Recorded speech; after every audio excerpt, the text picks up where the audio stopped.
With the NBA trade deadline rapidly approaching, the Philadelphia 76ers have jumped into these waters and made their first move. Caleb Martin is on the move and being sent to the Dallas Mavericks as they continue to reshape their roster, with the Philadelphia 76ers bringing back a package centered around Quintin Grimes and getting back their own second-round pick. I want to break down exactly what this means for this Sixers team, why I think this is a little telling for the direction of the franchise for at least the remainder of the season, and why I still have a hard time with giving up on Caleb Martin 1 year into a totally fair 4-year contract that he was handed this offseason. But let's get right into things here. We first got this report from Shams Charania here saying that the Philadelphia 76ers are trading Caleb Martin to the Dallas Mavericks, sources tell ESPN. And the full details, which we got just minutes later, the Mavericks receiving Caleb Martin straight up for the Sixers bringing back Quintin Grimes and the 2025 second-round pick. So a couple things that are convenient and telling here. For starters, shout out to these guys from a travel standpoint as these two teams are facing off tonight. So you're just going right across the arena and changing locker rooms for each of these names here. But on a larger scale, that second-round pick, the Sixers very clearly had circled for getting their own in return. Now, I think it's important to note the Sixers had 0 draft picks heading into this offseason, this draft coming up, with the exception, of course, the top 6 protected first that we talked plenty about for the outlook. And where this gets interesting for that conversation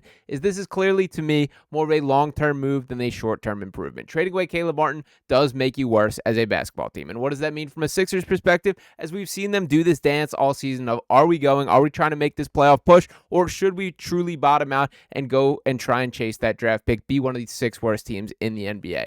Unfortunately, I think the Sixers find themselves in a difficult spot here. The Chicago Bulls sort of made the same decision to punt this season, trading away Zach LaVine, really not getting back fair value for him, which makes it really likely to me that the Sixers climb to that 10th seed in the Eastern Conference there. But for the time being, we won't get too lost in this. There's a couple other factors that I do want to dive into. For starters, when acknowledging Caleb Martin's contract, to point out exactly what I mean here, him on the season, that this was year 1 of a 4-year contract, all 4 years, so 3 in a player option, never exceeding $9.3 million, which is completely fair value for a player of his caliber. Now, from what we've seen from Caleb Martin this year, it has not been overly impressive. 9.1 points per game, 4.4 rebounds, 2.2 assists, has shot just 43.5% from the field, 37.9% from 3, just 29 years old. There is no doubt that this has not been his best basketball, but we've seen Caleb Martin be debatably the best team on the Miami Heat in the Eastern Conference Finals. We've still seen Caleb Martin knock down 7 3-pointers against the Boston Celtics on Christmas to lead this Sixers team to one of the more improbable victories on the season.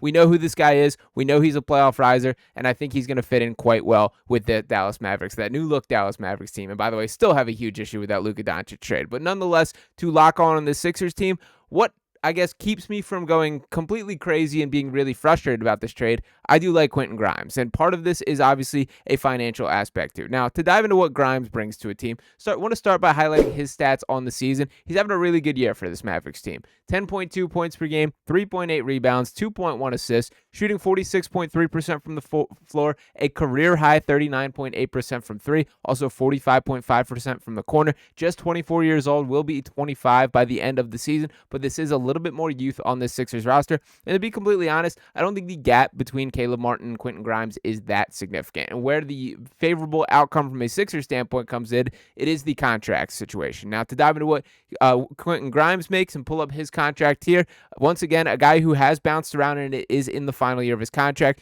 making $4.2 million this year and will be a restricted free agent this coming offseason. Why that is important and the difference for a restricted free agent in particular here, that gives you a chance to match. So from the Dallas Mavericks perspective here, and this sort of has been the theme of the week, they seem a little bit afraid to hand out money or have these long-term commitments. By my eyes, or my guess, is they were a little bit uncomfortable with what the market for Quentin Grimes could be this particular offseason, and were willing to get a guy that they knew a little bit more about. As much as I like Quentin Grimes and have been a fan of his really since college, he's a guy who spent 1 year at Kansas, went to Houston for 2 seasons, and really is a player that kind of embodies Houston basketball. If you're a college basketball fan or familiar with that it's defense first, it's playing hard-nosed, representing Kelvin Sampson, the way that he's built up that whole organization there. That's who Quentin Grimes is. Now, granted, on the other side of things here, if a 24-year-old player has played for 3 teams already in his NBA career, there's typically a little bit more to the story there. And for Grimes specifically, I mean this entirely from a basketball standpoint. Now, to look at his stats from a year-by-year basis,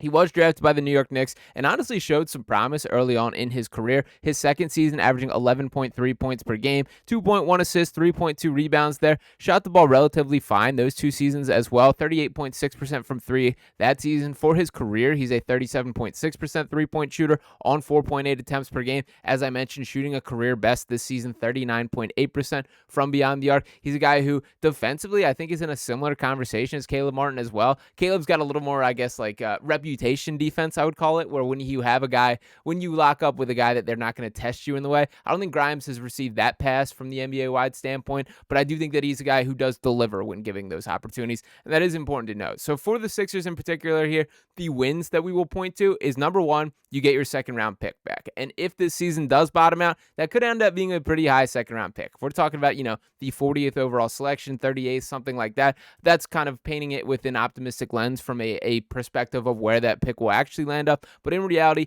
the benefits are beyond just that. Quintin Grimes is a cheaper version of Caleb Martin with a guy that you could potentially have more control with. You shave a little bit of salary off the top, and I would be shocked if this is the only deal that the Sixers make. We've talked plenty about Guerschon Yabusele, the future of him. What sparked in my mind by this trade, this does make me wonder if they're trying to get to the pathway to how can we give him a long-term, real-deal contract that is competitive around NBA standards. Now, I do want to dive deeper into the cap situations beyond this, kind of want to just give my immediate takeaways on this specific deal, but I do wonder if that is the path they're trying to pave and that is the real priority. If that is the case, I understand it. I think Guerschon Yabusele has been the 4th best player on the Sixers team from start to finish this season, and I do think that there could be really something there with the roster when looking forward to next year with the starting point of Jared McCain, Tyrese Maxey, Paul George, Guerschon Yabusele, and Joel Embiid. That is a really good starting 5. We just have yet to actually see that be fully put together for this specific Sixers season. So I don't think this is really a short-term benefit deal. I think the Sixers are kind of rolling the dice and saying whatever happens, happens. This to me isn't committing to we're getting better for this particular season, but it also isn't actively making them worse or increasing their chances of getting that top draft pick, which we've talked about plenty. Entering the Cooper Flag sweepstakes, the Ace Bailey conversation is trying to get one of those type of players to add to the Sixers team. And at the minimum, they save a little money. They create a little flexibility. It's a restricted free agent, so you have if Quintin Grimes gets here and absolutely stinks, they want no part of him, they can let him walk this offseason. They also will have the opportunity to match whatever contract is thrown his direction, and he could potentially play himself into a nice piece of this core. I love the mindset of adding more young talent to this Sixers team, so very happy about that in that regard, that he is just 24 years old, but I think this is the starting point of this Sixers trade deadline, not the complete picture to this point. Very curious what the coming moves will tell us on if this is a full bottom out, if this is a bit of a retool, but it is disappointing to me that Caleb Martin is a guy that will not spend the rest of his tenure in Philadelphia. That is a player that we've kind of spoken about, the archetype of player the Sixers have needed for several years. He's a proven playoff riser. He's had his best moments when the lights have been the brightest, and it is disappointing that we never got to go into a playoff battle with Caleb Martin on our side of things there. So wishing Caleb nothing but the best. There's obviously plenty of work to be done down in Dallas and plenty of production that's going to be needed to be made up for after that trade of Luka Doncic there. So for this organization, I do think the Mavericks probably got slightly the better of this trade, but I do think this is leading to more from the Sixers angle. So will be interesting to see how things come from here, but glad that Daryl Morey is, not sitting on his hands and getting active on the phone call behind the keyboards and making things happen for this Sixers organization. It has been an off-the-rails season, there's no doubt about it, but what I think the focus should be from here on out is getting players that cannot just help you for this particular year, but moving forward. And Quintin Grimes falls into that category there, as well as adding the draft pick in which you have a chance to add another significant player that could help there. Let's not brush over the success of second-round picks that Daryl Morey has had with the Sixers team. We're talking Paul Reed, Adem Bona, Isaiah Joe, guys that are basically rotation players, which is not the easiest thing to do when picking that second-round category. If the result of this trade from Caleb Martin is Quintin Grimes, who is a player that I do think can fit a similar archetype and style that he does, as well as another bite at the apple, another chance to bring in a player there, I can squint my eyes and look at this as a win. For the time being, I'm going to sit back, relax, and see what happens until this trade deadline does go off.